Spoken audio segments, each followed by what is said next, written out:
이상돈 전 교수를 만납니다. 두 가지 현안에 대해서 듣고 싶어서인데요. 어제 MBC의 대주주죠. 방송문화진흥회가 결국 김재철 사장 해임안을 가결시켰는데 말하자면 해고를 한 건데요. 역사상 사장이 해고된 경우는 처음 있는 일입니다. 앞으로 미칠 영향을 살펴보고요. 또 하나는 박근혜 정부를 탄생시킨 주역 가운데 한 분으로서 요즘의 이 인사 난맥상을 어떻게 보시는가, 이 부분도 궁금합니다. 만나보죠. 박근혜 대선 캠프 정치쇄신특위 위원을 지낸 이상돈 전 중앙대 교수 연결이 돼 있습니다. 교수님 안녕하세요. 네, 안녕하세요. 네. 이제 전 교수가 되셨네요. 네, 이제 그렇습니다. 제가 교수를 30년 했고 할 만큼 했죠. 네. 스스로 그만두신 거예요? 아니, 명예퇴직을 한 겁니다. 여러 가지 제 생각이 있었던 겁니다. 네. 어떤 생각이 있으셨길래 학교를 그만두셨어요? 아니, 학교는 할 만큼 했고요. 제가 좀 하고 싶었던, 그 전부터 좀 생각을 했던 게 많이 있었던 겁니다. 예. 네. 아니, 사실은 이상돈 교수, 김종인 전 위원장, 안대희 전 위원장, 이 세 분이 박근혜 대선 캠프에서 쓴소리 담당하던 삼총사분들이신데, 지금은 어디 가서 뭘 하시는가 궁금하다 하는 분들이 많으세요. 저는 그동안 책도 좀 정리하고, 예. 그 다음에, 지난 한 해 동안에 좀 잘 못 보았던 책도 좀 읽고 그러고 지내고 있습니다. 네. 잘 지내고 있습니다. 네. 아니, 이분들의 그런 그 대선 캠프에서 이분들이 만들었던 공약이라든지 이런 것들을 이분들이 나서서 좀 새 정부에서 펼쳐야 되는 거 아니냐, 이런 얘기 하는 분들도 있는데. 글쎄요, 그런 얘기를 제가 듣는 것도 좀 거북하군요. 네. 그렇습니다. 그러십니까? 네. 나는 나의 길을 가겠다. 여기까지가 내 일이다. 이런 생각하시는 거예요. 알겠습니다. 이상돈 전 교수, 본론으로 들어가 보죠. 어제 결국 MBC 김재철 사장에 대한 해임안이 가결됐습니다. 그동안 김재철 사장에 대해서 꾸준하게 문제 제기를 해오셨던 분으로서 어떻게 보고 계십니까, 이 상황? 네, 당연한 결과라고 생각합니다. 오히려 좀 뒤늦은 감이 있죠. 네, 저는 무엇보다도 이번에 김재철 사장을 끝까지 옹호했던 이사분들 좀 이해가 안 됩니다. 그중에서 교수 또는 변호사인 분도 있는데, 예. 그래도 교수나 변호사라면 최소한도 균형 감각이 있을 거 아닙니까요? 그런 게 좀 이해가 안 됩니다. 네, 당연한 결과입니다. 지금도 늦은 감이 있다. 이번에 반대한 분들도 이해 안 간다. 그럼 이거는 청와대도 암묵적으로 동의를 했기 때문에 가능한 결과겠죠? 해임이라는 것이. 사실은 번번이 실패했었는데. 글쎄요. 아무래도 박근혜 정부는, 이명박 정부는 이 문제에 대해서는 자유로운 형편이 아니겠습니까?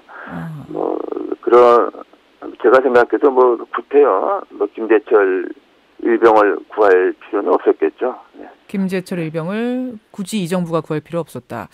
일부에서는 김재철 사장의 해임은 말하자면 MB맨 속가내기 신호탄 아니냐, 이런 얘기들도 하는데 어떻게 생각하세요? 그런 해석은 좀 지나친 것 같고요. 이건 좀 심한 경우죠. 그리고 역대 어떤 공기업의, 공영방송 공기업의 사장으로서 김재철 전 사장처럼 이렇게 전행을 하는 사람이 아마 없었다고 생각됩니다. 아하. 네. 그러니까 전혀 없는 상황이었죠. 네. 마땅한 결과다, 이렇게 보시는 거군요. MB맨을. 네, 그렇습니다. 그것저것 떠나서 100번 당연한 거고 너무 늦은 겁니다. 너무 늦은 거다. 앞으로 MBC에는 어떤 영향이 끼쳐질까요? 어떻게 내다보십니까? 예, MBC가 이제 변화된 방송 환경에서 다시 생존하기 위해서는 뼈를 깎는 각오를 다져야겠죠. 무엇보다도 후임 사장을 잘 뽑는 게 중요하다고 봅니다. 그리고 망가진 조직을 추스리고 더 많은 일을 해야 할 것으로 생각이 됩니다. 예. 후임 사장을 잘 뽑는 게 중요하다, 지금 그러셨어요.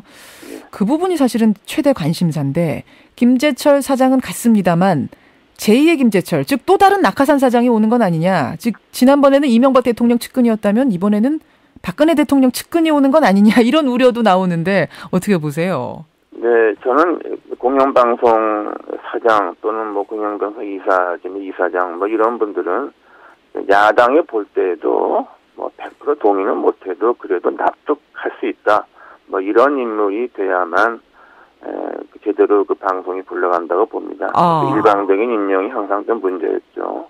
예. 네, 그리고 이번에는 박문진 이사진이 제대로 좀 독자적으로 판단했기 때문에 이런 것들 앞서 사장 선임에 있어서도 박문진 이사진을 무시하고 일방적으로 이렇게 외압을 넣거나 뭐 이럴 상황은 아니라고 봅니다.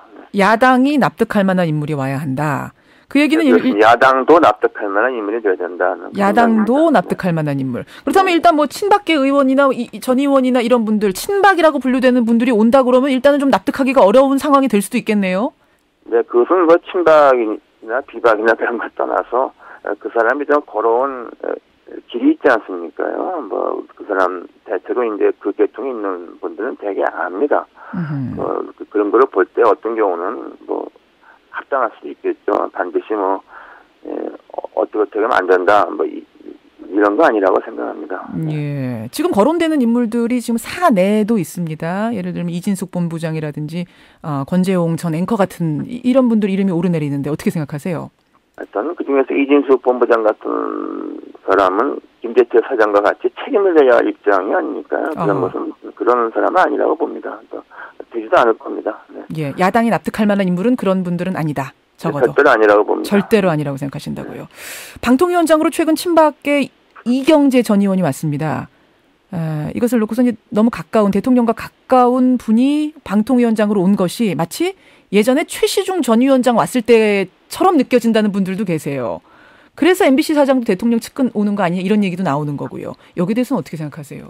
네, 저도 그 이경재 전 의원님과는 인상이 있습니다. 물론 잘 아는 분은 절대로 아니죠. 예. 그러나 뭐 제가 알기에도 이경재 전 의원님은 최시중 전 위원장처럼 어떤 사욕이 있거나 독선적인 분은 절대로 아니라고 봅니다. 현재 그 민주당의 주장은 좀 지나치다고 생각되고요. 뭐 그 당시 미디어법 처리 어땠다 뭐 이런 부분은 그 당시 솔직히 그 여당 의원의 한계가 아니었겠습니까? 좀 그래서 이경재 위원장 내정자 분은 비교적 좀 원만한 분이 아닌가 그렇게 생각하고 있습니다. 네. 예. 근데 이제 MBC 사장도 그런 식으로 해서 올 수도 있는 거 아니겠습니까? 친박이고 측근이긴 하지만 이분은 독선적이지 않다. 이 사람은 괜찮다. 뭐 이러면서 오게 되면 야당이 납득하기 어려울 텐데요. 근데 그런 것이 좀 야당도 이제 뭐 처음에는 이렇게 반대를 하지만은 또 어떻게 좀 나중에 보면은 좀 타협할 수도 양보할 수도 있겠죠. 그래서 저는 뭐 현 상황에서 그렇게 뭐 크게 무리한 인사가 생기리라고 생각하지는 않습니다. 예, 무리한 인사는 이 상황에서는 안 올 것이다. 지금 김재철 사장에 반대하는 8명 직원이 해고된 상태고 200여 명이 본인의 일을 뺏겼다 이렇게 호소를 하고 있는 게 이제 MBC 상황인데 그럼 이렇게 되면 새 사장이 오면은 이 직원들도 자기 자리를 찾아서 갈 수 있을까요? 현재 법원 판결에 의해서 부당하게 전보된 분들은 다 이제 복귀해야만 되겠죠. 해고자 문제가 있는데 한 개만 보더라도요. 해고자 중에는 최승호 전 PD가 있죠. 예. 사실 최승호 전 PD는 4대강 사업의 문제점과 검찰 부패를 보도해서 이렇게 당한 겁니다. PD수죠. 사실 4대강 사업 재검토하고 검찰 개혁은 박근혜 대통령이 약속한 사안입니다. 이것만 보더라도 이게 상황이 바뀌었죠, 완전히. 전 그래서 최승호 전 PD를 위시해서 해고자들도 저는 원대 복귀돼야 된다고 생각합니다. 원대 복귀돼야 된다. 생각합니다. 네. 검찰 수사까지도 가야 된다고 보세요, 김재철 사장? 그거는 뭐 검찰이 판단할 일이겠죠. 현재 고소가 발효되어 있으니까 그것은 검찰이 판단할 사안이라고 생각합니다. 네. 예, 이상돈 전 박근혜 캠프의 정치쇄신위원이자 전 중앙대 교수 지금 만나고 있습니다.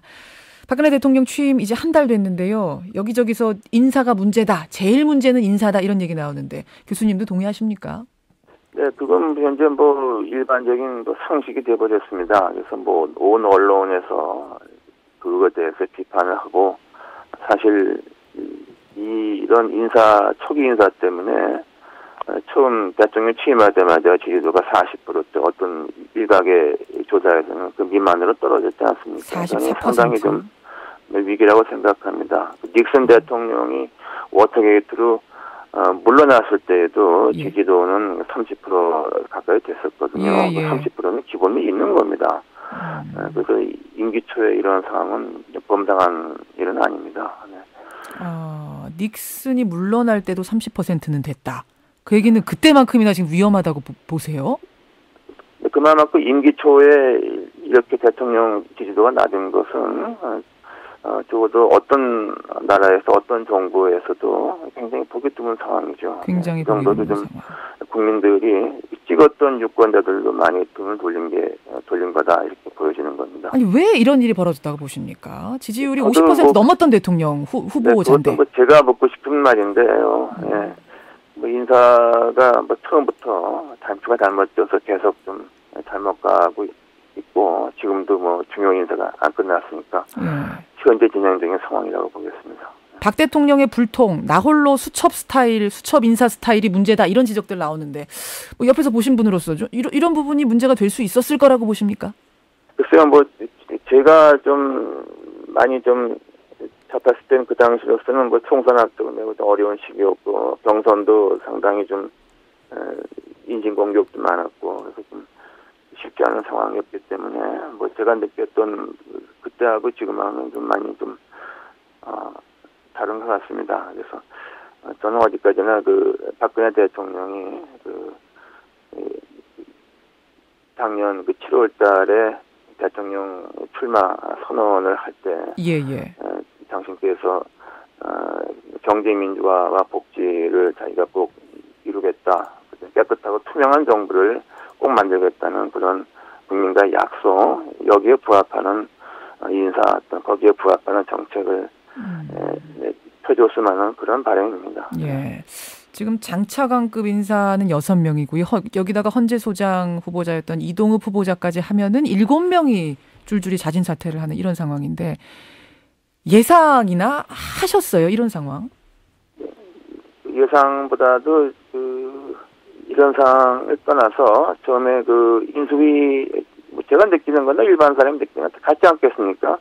인수위에서 대변인 윤창중 씨 임명 때부터 뭔가 좀 닮아가는 게 아닌가 하는 이런 생각이 들었죠. 그다음에 김영준 총리 지명자인 경우도 그랬고요. 그리고 이번에 좀 인사제에서 걱정하는 것은 이명박 정부에서도 4명인가 강력부 수석급에서 고장이 났지만은 그때는 그래도 여성부, 환경부 등 그래도 좀 비중이 떨어지는 부서에서 고장이 났죠. 이번에는 총리, 국방 공동위원장, 주요 직위에서 다 고장이 났고 또 무리하게 임명된 경우도 임명은 됐지만은 과연 부처 내외에서 리더십을 발휘할 수 있을까 이런 좀 의구심이 있죠. 그 점이 좀 문제라고 생각합니다. 지금 이제 비판 여론이 거세지면서 청와대는 인사위원장 맡고 있는 허태열 대통령 비서실장, 허태열 실장이 사과하는 걸 검토하고 있다고 합니다. 이 정도면 어느 정도 국면 전환에 도움이 될까요?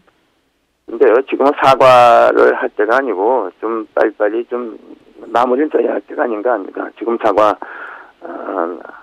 한다고 해서 뭐가 될 일이 아니고 또 비서실장은 사실 자기가 책임질 일 있으면 그만두는 거 아닙니까요? 비서실장이 사과한다는 것도 좀 어울리지 않습니다. 지금은 사과보다 그럼 아예 그만둬야지 국민들이 납득할 만한 상황이다 이렇게 보세요? 비서실장이 과연 이 책임질 만한 다고 보느냐 또 그런 문제가 있겠죠. 그러니까 인사위원장이시니까요. 인사위원장으로서 과연 제대로 역할을 했는지 그걸 잘 모르겠습니다. 네. 예, 제대로 역할을 못해왔기 때문에 7명이나 이렇게 낙마하는 초유의 상황이 벌어진 거 아니겠습니까? 그래서 사과가 아니라 그만둬야 된다 이런 생각까지도 그러니까 저는 비서실장이 진정으로 책임이 있다고 생각하면은 비서실장이 사퇴를 해야지 비서실장이 사과한다는 것은 좀 어울리지 않다고 생각합니다. 그렇게 보시는군요. 알겠습니다. 예, 지난해 박근혜 대선 캠프에서 정치쇄신특위 위원을 지낸 이상돈 전 중앙대 교수. 오늘 여기까지 말씀 듣도록 하죠. 귀한 시간 고맙습니다. 네, 감사합니다. 네.